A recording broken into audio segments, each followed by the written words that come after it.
नमस्कार, good morning. आज 11 अगस्त है और आज का इतिहास भारत के लिए बड़ा ही महत्वपूर्ण है, क्योंकि आज ही के दिन भारत के सबसे कम उम्र के क्रांतिकारी खुद्दीराम बोस को फांसी दे दी गई थी। 11 अगस्त 1908 ईस्वी को खुद्दीराम बोस हंसते हंसते फांसी पर चढ़े गए और उन्होंने यह दिखाया कि देश प्रेम करने के लिए कोई उम्र नहीं होती, देश के मरने के लिए कोई आयु नहीं होती है। हम देश से प्रेम करते हैं तो उसके लिए हम खुशी खुशी पूर्वक अपना प्राण दे सकते हैं। उन्होंने यह क्रांति लाई और उनके इस शहीद होने के कारण पूरे देश में युवाओं में जोश फैल गया। आज हम खुद्दीराम बोस जैसे महान नेता को, महान क्रांतिकारी को नमन करते हैं। खुद्दीराम बोस का जन्म 3 दिसंबर 1889 ईस्वी में पश्चिम बंगाल के मेदिनीपुर जिले में एक बहुबैनी गांव में एक बंगाली कायस्थ परिवार में हुआ था।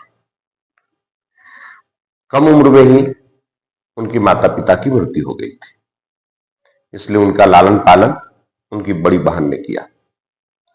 9वीं कक्षा तक उन्होंने पढ़ाई की और उसके बाद उन्होंने भारत के आजादी की ओर जुड़ गए। उन्होंने एक क्रांतिकारी संगठन अनुशीलन समिति ज्वाइन किया, संगठन में जुड़ गए और भारत की सेवा करने की ठान ली। भारत को आजाद करने के लिए क्रांतिकारियों के साथ कंधे से कंधे मिलाकर चलना प्रारंभ किया। उस समय उनकी आयु बहुत कम थी। वे एक अंग्रेज जज से बड़े ही दुखी थे। वह अंग्रेज जज डगलस किंग्सफोर्ड बड़ा ही क्रूर था। वह भारतीय क्रांतिकारियों को कड़ी सजा देता था। इससे नाराज होकर के उन्होंने उसको मारने का, उनकी हत्या करने का एक योजना बनाई और इस उद्देश्य से उनके मित्र प्रफुल्ल चंद्र चाकी और खुद्दीराम 30 अप्रैल 1908 ईस्वी को मुजफ्फरपुर में उन्होंने एक बग्घी, अंग्रेजों की जो बग्घी जा रही थी जिसमें वो जज बैठा हुआ था, उस पर उन्होंने बम फेंकने का प्रयास किया, लेकिन अंधेरा होने के कारण वह बम दूसरे बग्घी पर जा गिरा और उस बग्घी में 2 अंग्रेज महिलाएं बैठी हुई थी जिनकी मृत्यु हो गई। प्रफुल्ल चंद्र चाकी उसी समय स्वयं को गोली मारकर अपनी हत्या कर ली, लेकिन खुद्दीराम बोस को गिरफ्तार कर लिया गया। खुद्दीराम बोस पर मुकदमा चलाया गया और फिर उन्हें फांसी की सजा दी गई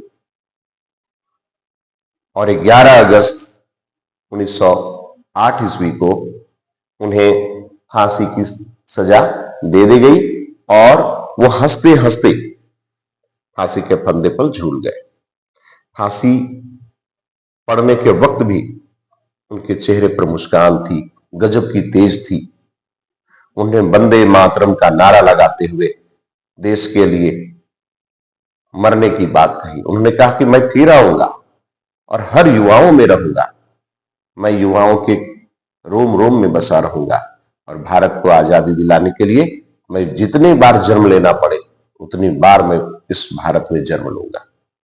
ऐसे महान क्रांतिकारी को हम सत सत नमन करते हैं और देशभक्ति, उस समय की जो देशभक्ति थी, उस देशभक्ति पर गर्व होता है। मुझे यह गर्व होता है यह कहने में कि मैं एक भारतीय हूं।